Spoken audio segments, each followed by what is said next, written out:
गया भाई, last lecture में हम लोग क्या डिस्कस कर रहे थे।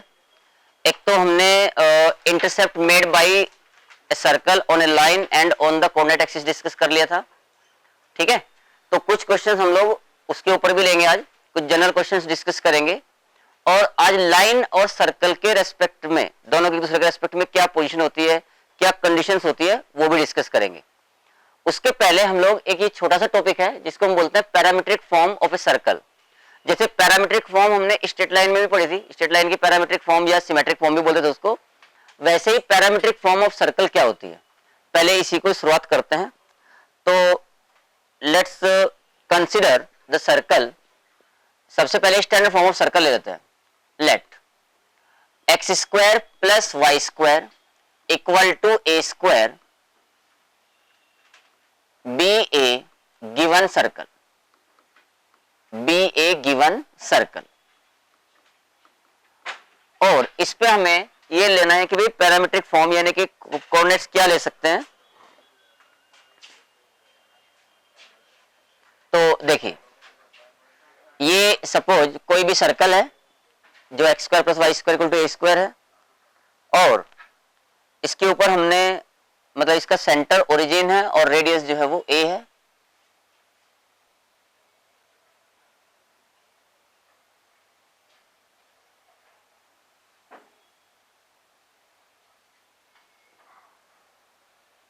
तो ये x axis, y axis, origin, और ये हमने रेडियस ए ली है, तो इसके कोऑर्डिनेट हो जाएंगे यहाँ पर a, 0। ठीक। अब सपोज इसके ऊपर हमें कोई एक पॉइंट चूज करना है, यानी कि x square plus y square के ऊपर कभी भी कोई पॉइंट चूज करना रहा रैंडमली, तो वो कैसे लेंगे। जैसे स्ट्रेट लाइन में हम क्या लेते थे, किसी पॉइंट x1 y1 से r डिस्टेंस पे अगर वो थीटा बना के जा रही है लाइन, तो हम r डिस्टेंस पे पॉइंट लेते हैं x1 plus r cos theta, y1 plus r sin theta. इसी तरीके से हम सर्कल के ऊपर जो स्टैंडर्ड फॉर्म में है उसके ऊपर कोई आर्बिट्रेरी पॉइंट कैसे चूज कर सकते हैं। ठीक। तो हमने मान लिया कि सपोज यहां पर कोई एक पॉइंट है P, और ये जो OP है वो एक्स एक्सिस के साथ में सपोज थीटा एंगल बना रहा है, तो ऑफ कोर्स जो OP है वो A हो गया। तो इस P का जो x कंपोनेंट होगा, अगर मैं यहां से परपेंडिकुलर डालता हूं इस पे, तो P का जो x कंपोनेंट होगा, मान लो ये OM हुआ, तो वो क्या हो जाएगा a cos थीटा, और जो y कंपोनेंट होगा यानी कि PM वो क्या होगा a sin थीटा। तो मतलब P के कोऑर्डिनेट्स हो गए a cos theta, a sin theta. तो इसकी जो पैरामीट्रिक फॉर्म है, मतलब x is equal to a cos theta and y equal to a sin theta, ये इसकी पैरामीट्रिक फॉर्म कहलाती है। यहां पर थीटा की जो वैल्यू है वो 0 से 2 पाई तक है, और ये जो वैल्यूज हैं x equal to a cos theta, y equal to a sin theta, इसको बोला जाता है parametric equation of the circle. Parametric equation या parametric form of circle. Circle जो है वो यहां पर स्टैंडर्ड था x square plus y square equal to a square. मतलब ये हुआ कि अगर हमें कभी x square plus y square equal to a square के ऊपर कोई पॉइंट एज्यूम करना पड़ा, तो वो हम a cos theta a sin theta assume किया करेंगे। ठीक है। आगे से अगर हम इसे पॉइंट के फॉर्म में लिखते हैं, अभी तो ये x और y की वैल्यू अलग अलग है तो पैरामीट्रिक इक्वेशन बोल रहे हैं, लेकिन जब पॉइंट चूज करेंगे कि भाई P पॉइंट ले लिया हमने a cos theta a sin theta, तो हम बोलेंगे ये इस सर्कल के पैरामीट्रिक कोऑर्डिनेट्स हैं। बात एक ही है दोनों की। अगर x और y को आप अलग अलग लिखते हो तो पैरामीट्रिक इक्वेशन बोल रहे हैं, लेकिन अगर इसको कोऑर्डिनेट के फॉर्म में लिख रहे हैं तो बोलेंगे पैरामीट्रिक कोऑर्डिनेट्स हैं। और यहां पर थीटा जो है, here theta is the parameter, here theta is the parameter, here theta is the parameter. अब सवाल उठता है कि अगर सर्कल सेंट्रल फॉर्म में रहा या जनरल फॉर्म में रहा तो उसके पैरामीट्रिक कोऑर्डिनेट्स क्या होंगे। अब इसमें देखो, अगर मान लो सर्कल जो है वो सेंट्रल फॉर्म में है, ये यहां पर नोट में लिख लेंगे। ठीक है। सपोज सर्कल जो है वो ये है x माइनस x1 का whole square plus y minus y1 का whole square equal to a square. तो समझो कि अभी x माइनस x1 को आप मन मन में x मान लो, y माइनस y1 को y मान लो, मतलब ओरिजिन को x1 y1 पे शिफ्ट कर रहे हैं, समझो एक तरीके से। तो x माइनस x1 को आप a cos थीटा पुट करोगे, देखो सेटिस्फाई भी करेगा इसको ही, और y माइनस वाई वन को a साइन थीटा। मतलब किसी भी सर्कल को आप सेंट्रल फॉर्म में तो कन्वर्ट कर ही सकते हो। तो x की वैल्यू क्या आ गई, x1 plus a cos theta and y equal to y1 plus a sine theta. ये जो है central form of the circle के पैरामीट्रिक कोऑर्डिनेट्स हो गए। इसमें दो टाइप के क्वेश्चन बनते हैं, एक सर्कल दिया जाएगा और उसके पैरामीट्रिक इक्वेशन या पैरामीट्रिक कोऑर्डिनेट पूछेगा आपसे, या आपको किसी एक सर्कल की पैरामीट्रिक इक्वेशन देगा और बोलेगा इसके कॉरस्पॉन्डिंग कार्टेशियन फॉर्म बताओ। तो कार्टेशियन फॉर्म बताने का मतलब थीटा को एलिमिनेट करना होगा, एक्स वाई में रिलेशन बताना है। ठीक है, आगे समझ में, नोट कर लो, नोट करो फटाफट।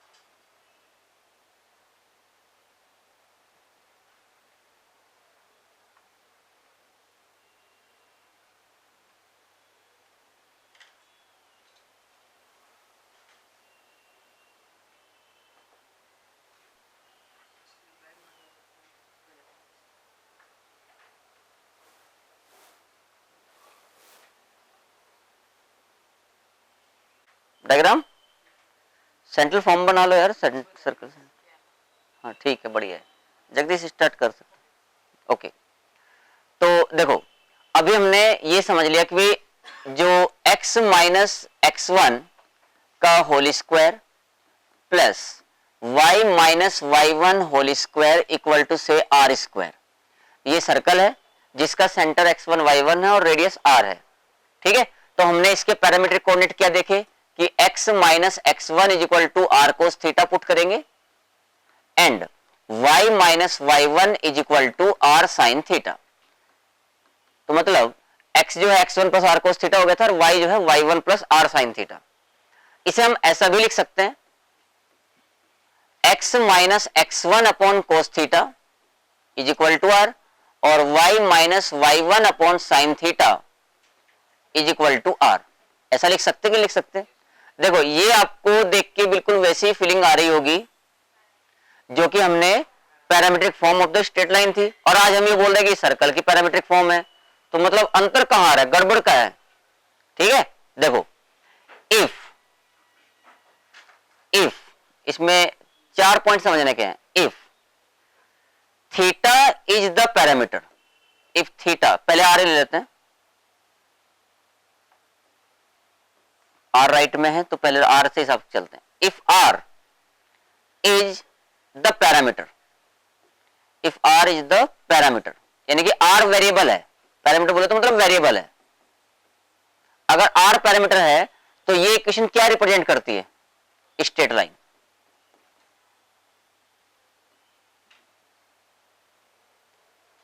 भाई देखो जो लाइन होती थी उसमें लाइन क्या थी, x minus x1 y minus y1, मतलब ये जो था, मतलब ये लाइन कौन सी थी, एक लाइन जो x1 y1 से पास होती है और जिसका इंक्लिनेशन थीटा है। तो मतलब ये दोनों चीजें में गिवन थी ना, तभी तो आपने लाइन के equation y minus y1 equal to m x minus x1 लिखा। m का मतलब tan थीटा होता था। तो जो इतना पार्ट है, ये इतना पार्ट स्ट्रेट लाइन को रिप्रेजेंट कर रहा था, ये गिवन था। तो अगर r वेरिएबल है यानी कि एक लाइन पर r डिस्टेंस पे कोई पॉइंट लेना, तो r वेरी कर रहा है ना, तो r वेरिएबल हुआ, तो उस केस में ये इक्वेशन स्ट्रेट लाइन को रिप्रेजेंट करेगी। मतलब यहां पर r पैरामीटर है, या ऐसे कह लो कि r वेरिएबल है। अगर थीटा वेरिएबल है, इफ थीटा इज वेरिएबल और पैरामीटर, अगर थीटा वेरी कर रहा है, वेरिएबल और पैरामीटर, ठीक है, लेकिन r फिक्स है, पैरामीटर, पैरामीटर, ठीक है। थीटा जो है चेंज हो रहा है बार बार, मतलब जो पॉइंट है x1 y1 जो जिससे एंगल बनाया गया था, अब देखो उसमें क्या हो रहा है, जैसे यहां पर किसी पर्टिकुलर पॉइंट पे यहां पर पहले थीटा ये था, फिर ये थीटा हुआ, फिर ये थीटा हुआ, फिर ये थीटा हुआ, तो थीटा वेरी कर रहा है ना, तभी तो सर्कुलर पाथ में मूव करेगा वो। समझे समझे? पहले क्या था, एक लाइन थी, ये लाइन थी और यहां पर ये एंगल फिक्स था, लेकिन किसी पॉइंट से पहले आपने ये पूछा, फिर ये पूछ लिया, आर वेरी कर रहा है, फिर ये पूछ लिया, तो मतलब जा तो एक लाइन पे रहा ना, से आगे जा रहा है से पीछे जा रहा है, लेकिन जा लाइन पे रहा था। तो उस केस में क्या था, ये स्ट्रेट लाइन को रिप्रेजेंट कर रहा था।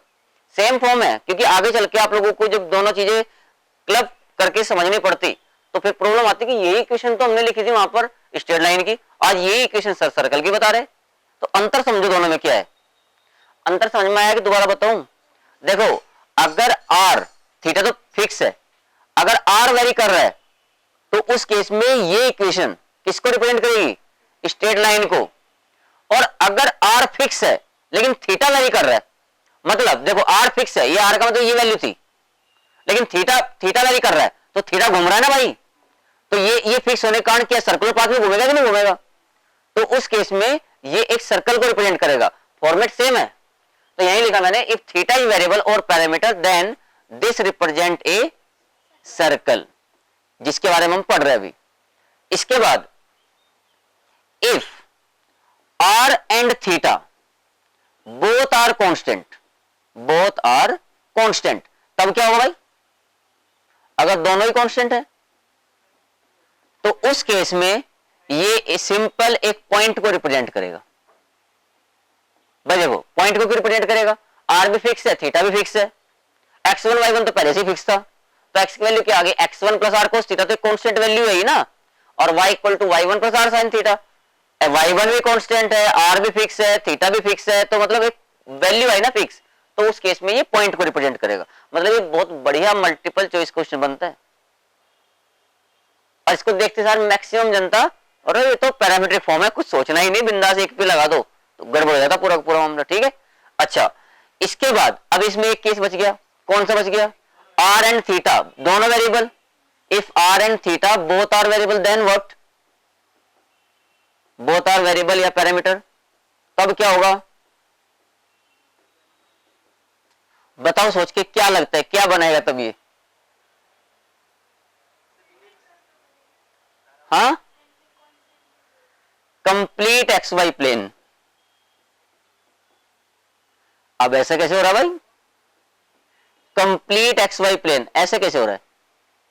देखो, ना तो लेंथ की कोई परवाह रही है, अब आर कितनी छोटी बड़ी हो सकती है, मतलब डायरेक्शन किधर भी आ सकता है, और ना एंगल की कोई परवाह रही, तो पूरा प्लेन कवर कर लिया कि नहीं कर लिया? तो अगर आर और थीटा दोनों वेरी कर रहे हैं तो ये equation complete x y plane को रिप्रेजेंट करती है। तो बहुत महत्वपूर्ण कंसेप्ट है, दिमाग में बैठ जाना चाहिए अच्छे से। चलो नोट कीजिए, और क्लास में टाइम पे आना चाहिए।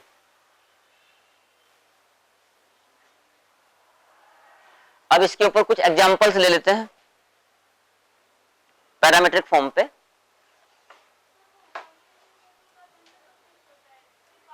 यस,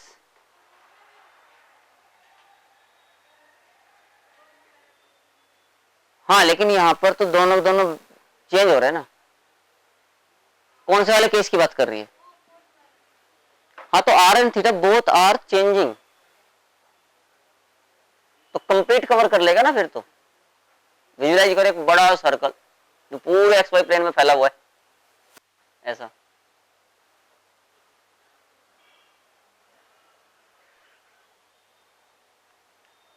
कुछ समझ में आ रहा है? पक्का? अब फिर ठीक, नहीं बता देगा तो फिर ठीक है।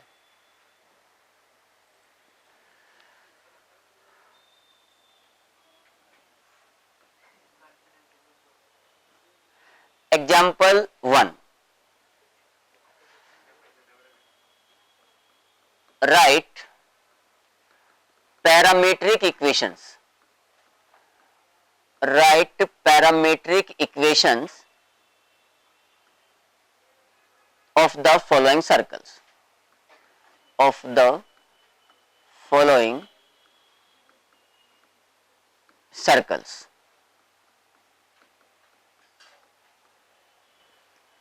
First, x square plus y square is equal to 16. Second,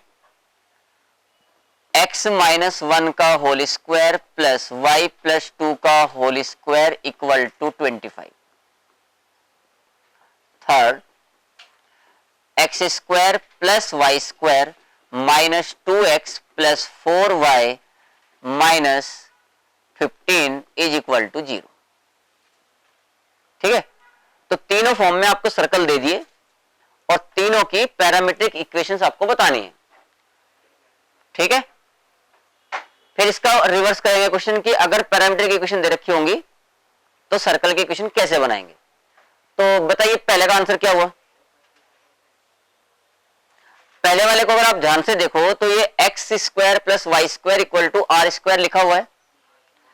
इसका मतलब इसका हो गया x is equal to 4 cos theta and y equal to 4 sine theta. ये इसकी पैरामीट्रिक इक्वेशन है। उम्मीद है समझ में आ गया होगा सबको। अगर सेकंड वाले की बात करें तो सेकंड वाला जो सवाल है वो है x माइनस 1 का whole square plus y plus 2 का whole square equal to 5 square, ऐसा दिया। आप सोचो x माइनस 1 को मन मन में x और इसको y प्लस 2 को y, तो अभी भी आपके सामने x square plus y square equal to r square लिखा हुआ है। तो again x equal to r cos theta, y equal to r sine theta रखना है। इसका मतलब x minus 1 is equal to 5 cos theta and y plus 2 is equal to 5 sine theta. तो देखो बेटा x की वैल्यू क्या आ गई, 1 plus 5 cos theta and y equal to minus 2 plus 5 sine theta. ये इसकी पैरामीट्रिक इक्वेशंस है। अब अगर हम थर्ड की बात करें तो थर्ड जो है वो जनरल फॉर्म ऑफ सर्कल है। जनरल फॉर्म को सेंट्रल फॉर्म में इजीली कन्वर्ट किया जा सकता है। देखिए कैसे करेंगे। इसे आप ऐसा लिख सकते हो एक्स स्क्वायर माइनस 2x और यहां प्लस 1 कर लिया plus y square plus 4y plus 4 is equal to, देखो ये 15 हम पहले ले गए थे इधर 15 और 1 और 4 आपने और ऐड किए तो मतलब 5 और ऐड किया। आया समझ में। तो ये जो है ये है x माइनस 1 का whole square plus y plus 2 का whole square is equal to 20 बन गया। 20 मतलब 2√5 का होल स्क्वायर। आई बात समझ में। तो अब देखो x minus 1 is equal to 2√5 cos theta, same बन गया वापस से, and y plus 2 equal to 2√5 sine theta. तो इसका मतलब x इक्वल टू कितना आ गया, 1 plus 2√5 cos theta and y equal to minus 2 plus 2√5 sine theta. ये इसकी पैरामीट्रिक इक्वेशंस हो गई। किसी भी बच्चे को 1% में कोई प्रॉब्लम हो तो बोलो। एकदम क्लियर, पक्का? चल ठीक है, इसका कन्वर्स क्वेश्चन करते हैं। हाँ कर सकते हैं।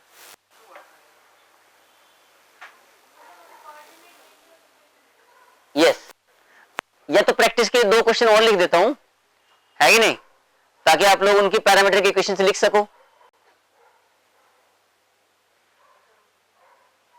ये आप लोगों के होमवर्क क्वेश्चन समझ लेना। और मैं जो है ना 2 सर्कल के इक्वेशन दे रहा हूं और उनके पैरामीट्रिक इक्वेशन आपको लिखनी है। फर्स्ट है x square plus y square minus 4x minus 2y plus 1 equal to 0। और सेकंड है x square plus y square minus 4x, दोनों सेम है, नहीं minus 6x minus 6x plus 4y minus 12 equal to 0। पहले वाले का answer आएगा x is equal to 2 plus 2 cos theta and y is equal to 1 plus 2 sine theta, 1 plus 2 sine theta. और दूसरे वाले का जो आंसर है ये आएगा x is equal to 3 plus 5 cos theta and y equal to -2 + 5 sin theta, -2 + 5 sin theta. ठीक है, ये आप लोगों के लिए होमवर्क क्वेश्चन हो गए। अगर हम इसके कन्वर्स पार्ट की बात करें,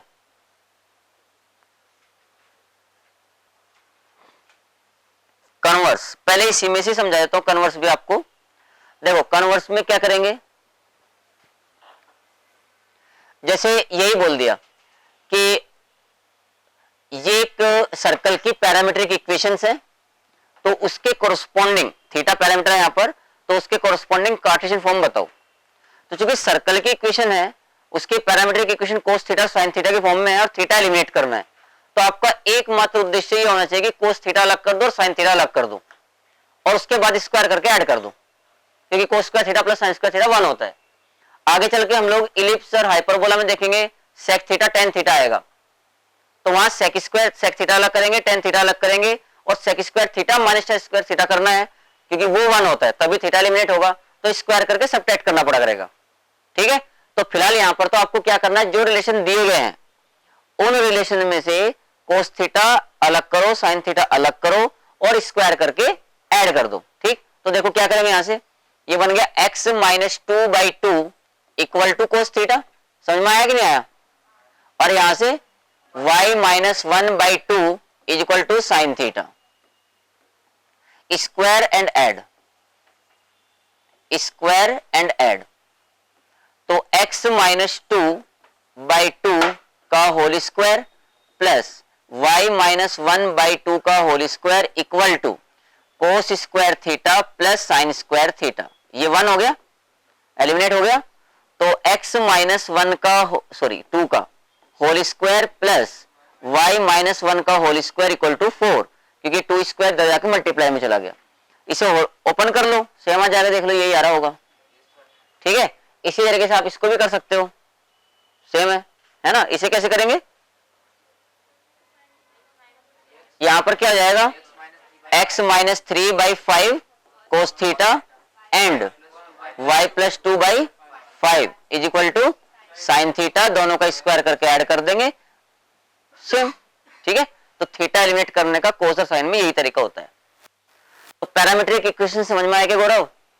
ठीक, अब जो नेक्स्ट क्वेश्चन है, इसमें जो नेक्स्ट टॉपिक आता है वो है maximum and minimum distance of a point from a line, डाली heading, maximum and minimum distance of a point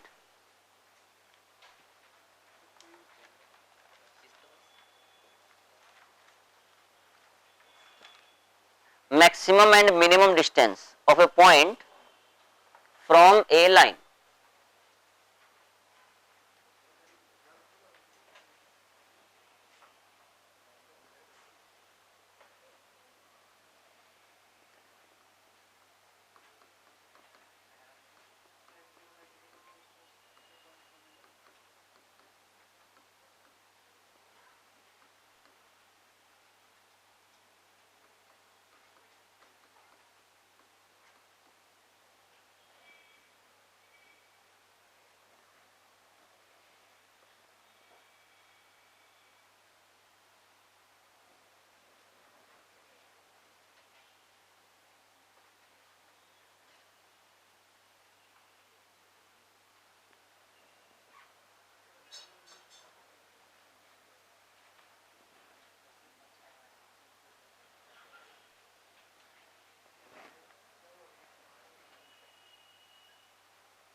अब ये यार ये सिंबल बना नहीं इसमें, कोई बात नहीं, इसको एंड समझो, ये एंड है, maximum and minimum distance, okay, और ये कुछ नहीं है। ठीक, ये ऐसे सिंबल बना दिया। तो maximum and minimum distance of a point, तो मान लो कि भाई ये एक सर्कल है,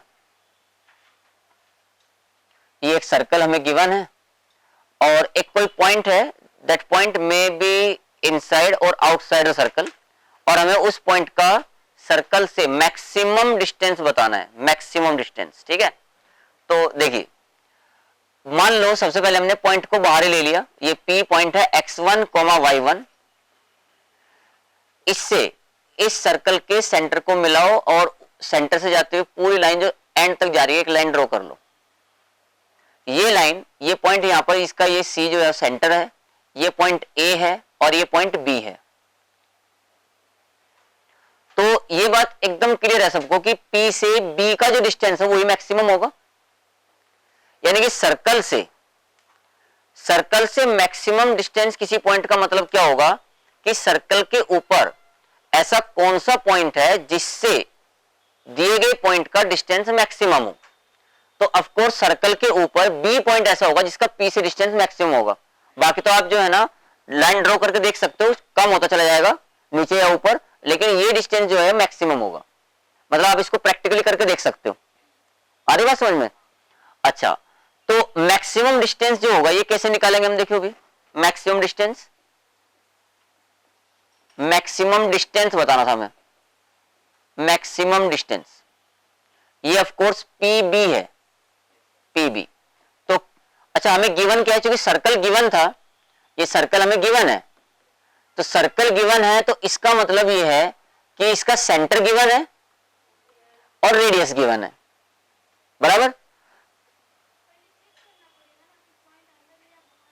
हाँ, तो हम दोनों किस करेंगे ना बेटा डिस्कस। पहले पॉइंट को बाहर लेके चल रहे हैं, फिर अंदर लेके चलेंगे, फिर ऑन द बाउंड्री भी लेके चलेंगे, तीनों केस डिस्कस करेंगे, है कि नहीं।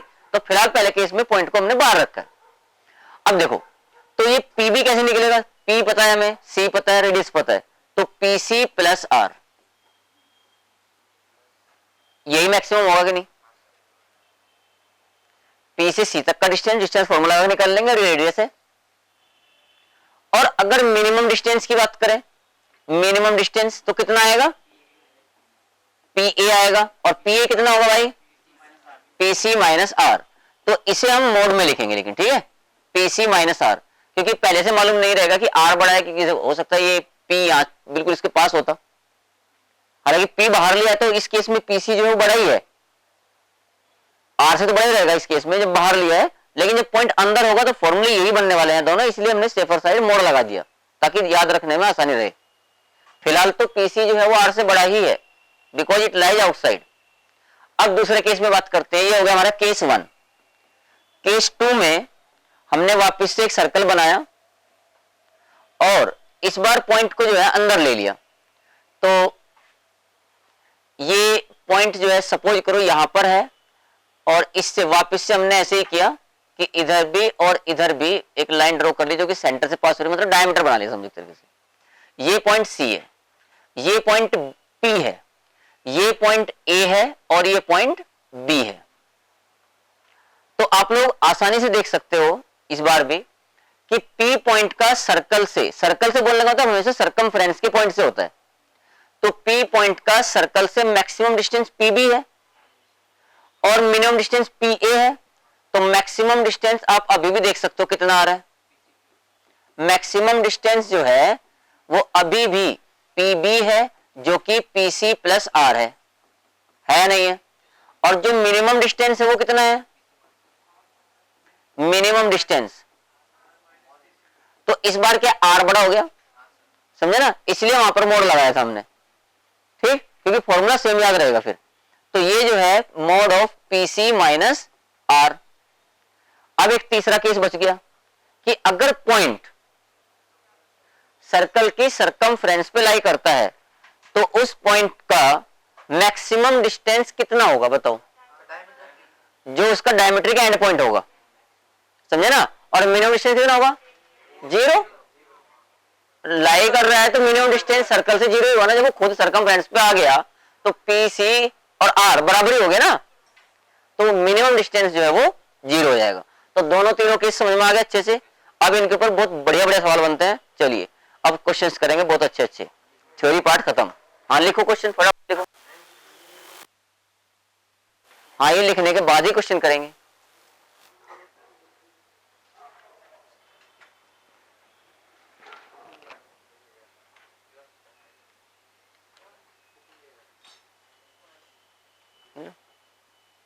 ले लो।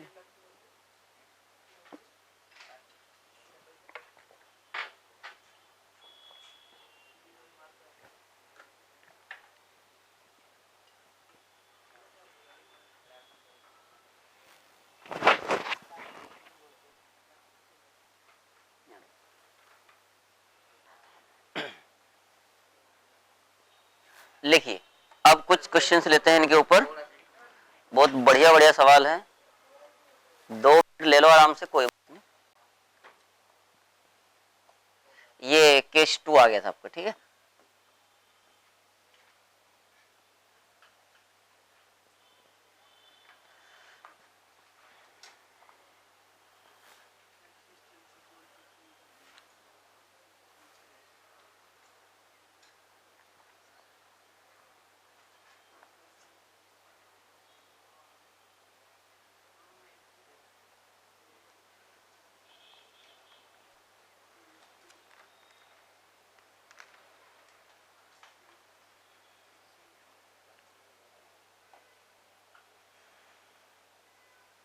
चलो इतना तो टाइम बहुत है, फॉर्मूला याद हो गया आप लोगों को। अगले पेज में लिखिए, find the equation of the circle, question लिखेंगे सब लोग।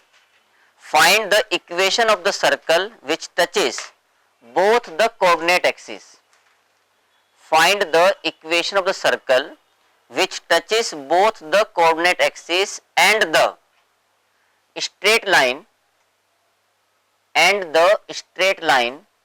4x plus 3y equal to 6, 4x plus 3y equal to 6 and 4x plus 3y equal to 6 in the first quadrant. फिर सुन लो, find the equation of the circle which touches both the coordinate axis and the straight line 4x plus 3y minus 6 equal to 0 या 4x plus 3y equal to 6 in the first quadrant and lies below it,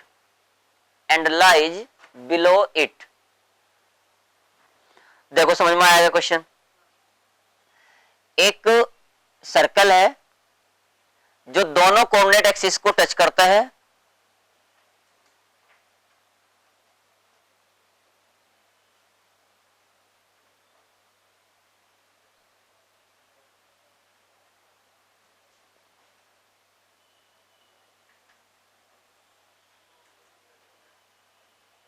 दोनों coordinate axis को touch करता है, और एक line है इसको भी टच करता है, 4x plus 3y equal to 6 को, 4x plus 3y equal to 6 को भी टच करता है।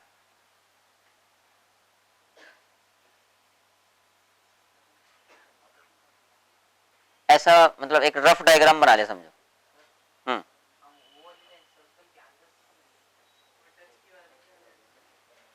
ठीक है, एक ऐसा सर्कल है जो दोनों कोऑर्डिनेट एक्सिस को टच करता है और इस लाइन को टच करता है फर्स्ट क्वाड्रेंट में, प्लस इस लाइन के बिलो लाई करता है। मतलब एक्चुअली 2 सर्कल बन सकते थे, एक ऊपर भी बन सकता था जो कि इन दोनों कोऑर्डिनेट एक्सिस को टच करता है, इस लाइन को भी टच करता, लेकिन इसमें इस वाले सर्कल की बात की गई है।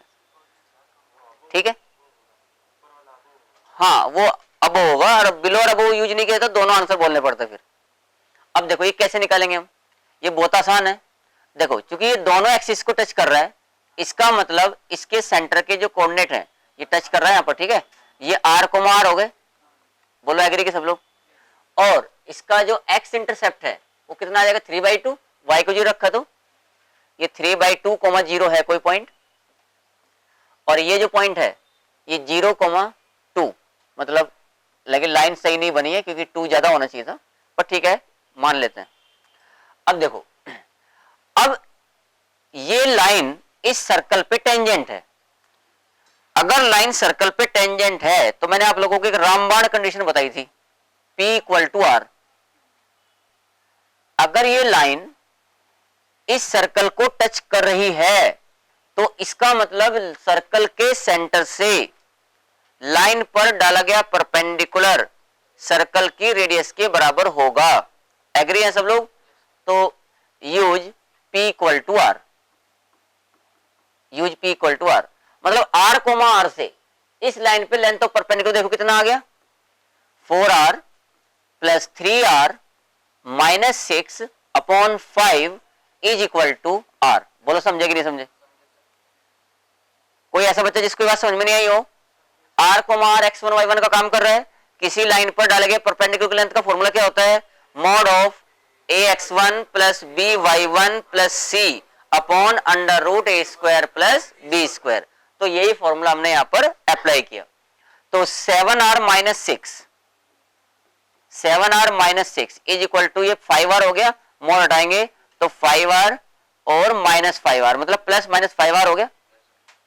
इसको इधर लेके आओ तो 2r, 2r is equal to 6 और 12r इज इक्वल टू 6। ऐसे हुआ कि नहीं? मतलब r की जो वैल्यू है, r की वैल्यू या तो 3 होगी या तो r की वैल्यू 1/2 होगी। लेकिन यहां पर क्वेश्चन में ये बोला गया कि जो रिक्वायर्ड सर्कल है वो बिलो द लाइन लाई करता है, तो ऑफ कोर्स r की वैल्यू 3 नहीं हो सकती, क्योंकि इसका तो कोई सा इंटरसेप्ट भी 3 नहीं है, 3 वाली तो ऊपर जाएगी ना लाइन। तो इसका मतलब यहां पर r equal to 3 will be rejected and r equal to 1/2 will be accepted. अगर बिलो द लाइन नहीं बोलता, ये टर्म यूज नहीं करता यहां पर, फिर दोनों भी आंसर थे। ठीक, तो equation of the required circle is, equation of the required circle is क्या बन जाएगा, x माइनस 1/2 का whole square plus y minus 1/2 का whole square is equal to 1/2 का स्क्वायर, क्योंकि दोनों भी आ रहे हैं ना, ये सेंटर भी यही है, रेडियस भी यही है। कोई कंफ्यूजन? ये क्वेश्चन आप लोग खुद से भी कर सकते हो घर पे, एक बार आइडिया समझ में आ जाना चाहिए, बस आंसर लिख लो कि ये लाना है। ठीक, नेक्स्ट क्वेश्चन लिखिए। नेक्स्ट जो क्वेश्चन है बहुत ही बढ़िया क्वेश्चन है, find the equation of a circle. लिखिए, ये आप बाद में भी देख सकते हो, ऐसे इसमें छोड़ देंगे, पेज पे है। ठीक है, find the equation of the circle which touches the line, find the equation of the circle which touches the line y equal to x, which touches the line y equal to x and has its center on positive direction of x axis, center on positive x axis, center on positive x axis and cuts off a chord, cuts off a chord of length 2 unit, cuts off a chord of length 2 unit along the line root 3y minus x is equal to 0. Cuts off a chord of length 2 unit along the line root 3y minus x equal to 0. देखिए, समझिए question को, कितना बढ़िया सवाल है। Question क्या दिया गया है भाई, एक सर्कल है, जो रिक्वायर्ड सर्कल है वो क्या करता है, find the equation of the circle which touches the line y equal to x। एक बात हो गई। दूसरा, उसका जो सेंटर है वो पॉजिटिव x एक्सिस पे लाई करता है। और तीसरा, ये जो लाइन है इस पर वो 2 यूनिट का इंटरसेप्ट कट करता है, 2 यूनिट का। मतलब आप इसको बनाइए, डायग्राम बनाओ, पहले डायग्राम बनाना मस्ट है हर क्वेश्चन में।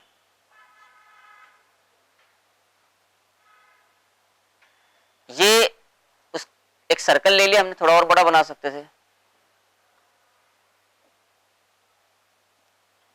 थोड़ा और बड़ा बना लेते हैं। डायग्राम जितना बड़ा होगा उतना अच्छा समझ में आएगा। ऐसा मान लो कि है, और सेंटर भी बना दिया है।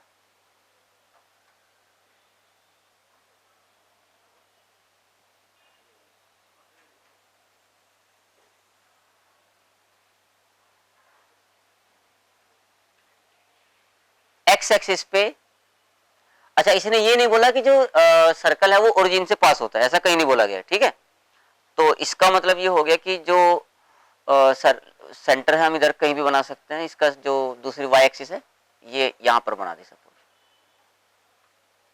ये y इक्वल टू एक्स, ये हमारा x एक्सिस, ये y एक्सिस और ये ओरिजिन।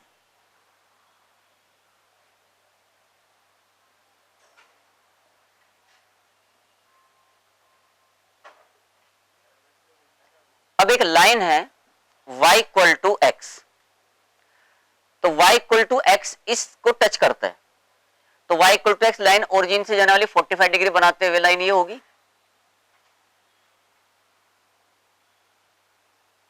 ये लाइन होगी y इक्वल टू एक्स,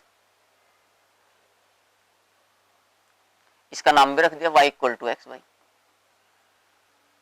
अच्छा, ये जो दूसरी लाइन हमें दे रखी है √3y minus x equal to 0, इसे आप ऐसा लिख सकते हो y इक्वल टू 1/√3x। मतलब ये जो दूसरी लाइन है जिस पर 2 यूनिट का इंटरसेप्ट कट हो रहा है, वो दूसरी लाइन भी ओरिजिन से पास हो रही है, एक बात। दूसरा, tan थीटा की वैल्यू 1/√3 मतलब थीटा 30 डिग्री हो गया, यानी कि 30 डिग्री बनाते हुए जो लाइन जाएगी, ये तो 45 डिग्री जा रही थी बनाते हुए भाई, ये तो पूरा 45 है, y equal to x line है, जो 30 डिग्री बनाते हुए जाएगी वो लाइन है वो जिस पर 2 यूनिट का इंटरसेप्ट कट हो रहा है, तो बनाते हैं वो लाइन। हाँ, थोड़ी नीचे आएगी वो, ये ले लेते, ठीक है। देखो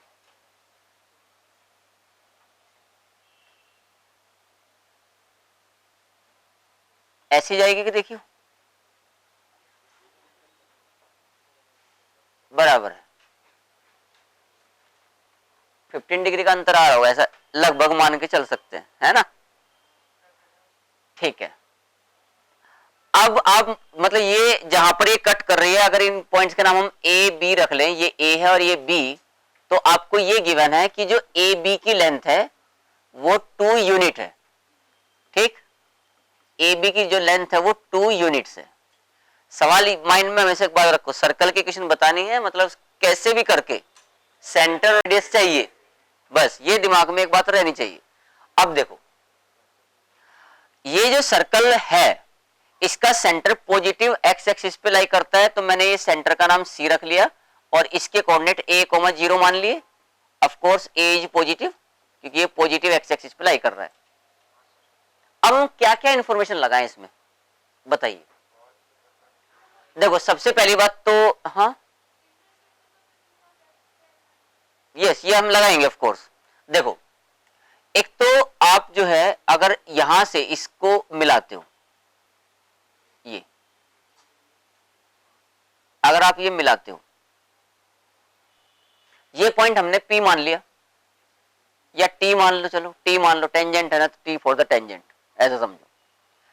तो जो CT है ये R के बराबर होगा और एक्चुअली ये y इक्वल टू एक्स यानी कि x minus y equal to 0 पर लाई कर, ये x minus y equal to 0 है भाई, ठीक है। लाइन की इक्वेशन दूसरे कलर से लिख देते हैं ताकि पहचानने में आसानी रहे। ये लाइन है x minus y equal to 0, तो a,0 से x minus y equal to 0 पर डाले गए परपेंडिकुलर की लेंथ इस सर्कल की रेडियस के बराबर होगी। सब लोग एग्री हैं इस बात से? मतलब मैं ये बोल a,0 से डालो परपेंडिकुलर, क्या बना देखियो, a माइनस 0 बाई √2 का mod is equal to radius मतलब r। तो मतलब mod a is equal to r√2 आ गया। जरूरत पड़ने पे हम इसका यूज कर लेंगे, एक रिलेशन आ गया हमारे पास। हाँ मतलब a इक्वल टू r√2, ए तो पॉजिटिव है पहले से मान के चल रहे, तो हम आप चाहो तो यहां से मोड हटा सकते हो, ठीक बात है, ले लो हटा दिया। a तो पॉजिटिव ही है इसलिए a इक्वल टू r√2 एक हो गया। अब दूसरी इंफॉर्मेशन क्या यूज करेंगे हम, देखो ये जो AB है, AB लेंथ ऑफ इंटरसेप्ट वो 2 है पूरा, है ना, तो इस पर यहां सेंटर से ये तो कोड थी इसलिए मिड पॉइंट ही होगा ऑफ कोर्स, m मान लिया, इसको इससे मिला दिया, ये रेडियस ही रहा, ये रेडियस रहा। तो ये जो लेंथ है AM ये 1 आ गई क्योंकि पूरा 2 था। ये आपने अभी अभी फाइंड किया है, ये कितना है, R है, R है, बाद में ये √2 लिख लेंगे।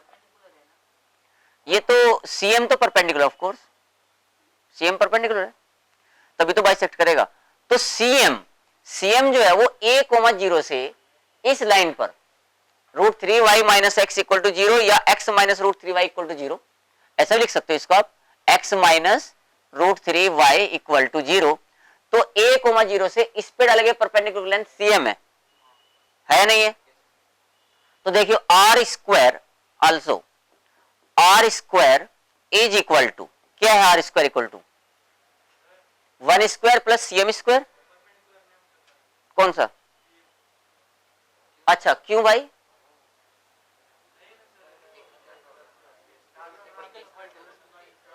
देखो ए बी कोड है, हमने सर्कल के सेंटर को कोड के मिड पॉइंट से मिलाया, तो वो गारंटेड परपेंडिकुलर ही होगा। If and only if condition है। किसी भी, सुन पूरी बात, सर्कल के सेंटर को किसी भी कोड के मिड पॉइंट, उसी सर्कल की कोड की बात कर रहे, उस सर्कल की किसी भी कोड के मिड पॉइंट को मिलाने वाली लाइन हमेशा कोड पे परपेंडिकुलर होती है। या इसका कन्वर्स भी है कि अगर आपने सर्कल के सेंटर से किसी कोड पर परपेंडिकुलर तो कोड को बाइसेक्ट करती है। तो ये बात ट्रू है कि फॉल्स है? तो देखने में ऐसा लग रहा होगा,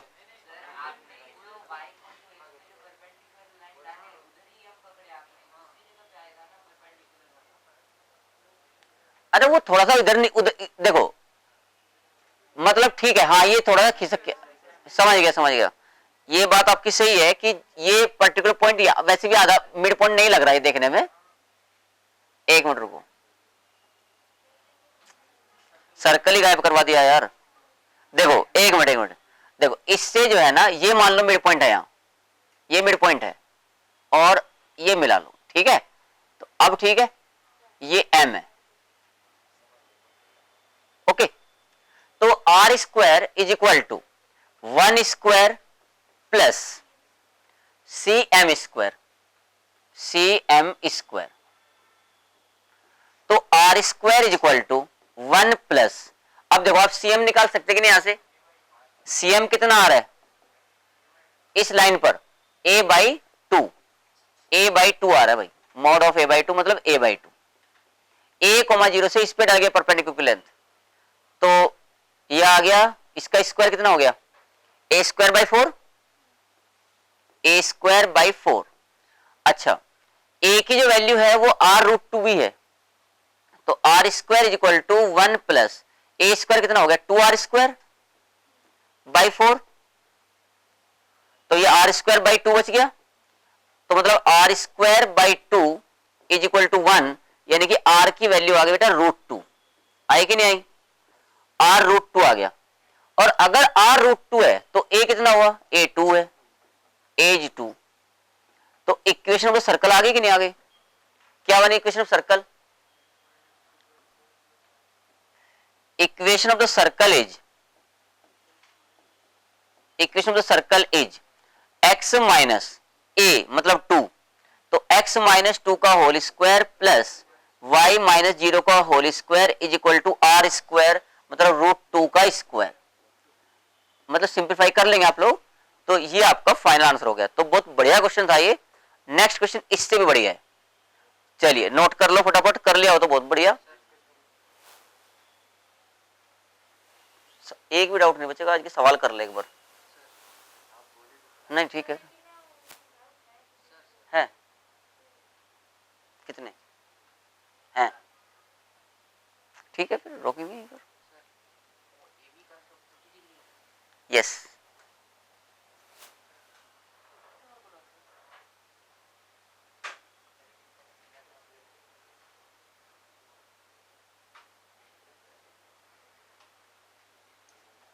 एक लास्ट क्वेश्चन और लिख देता हूं, ऐसे ही आप लोग ट्राई कर लेना घर पे, और फिर डीपीपी डिस्कस कर लेते हैं, ठीक? तो क्वेश्चन लिख देता हूं मैं यहां। क्वेश्चन है -4,3, find the equation of the circle, बना लेना भी, find the equation of the circle, which passes through the point, which passes through the point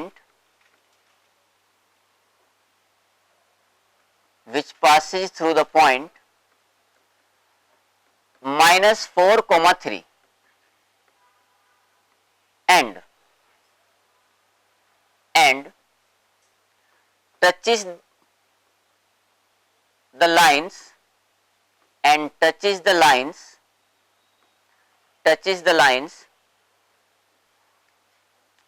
x plus y equal to 2 and x minus y equal to 2, x plus y equal to 2 and x minus y equal to 2।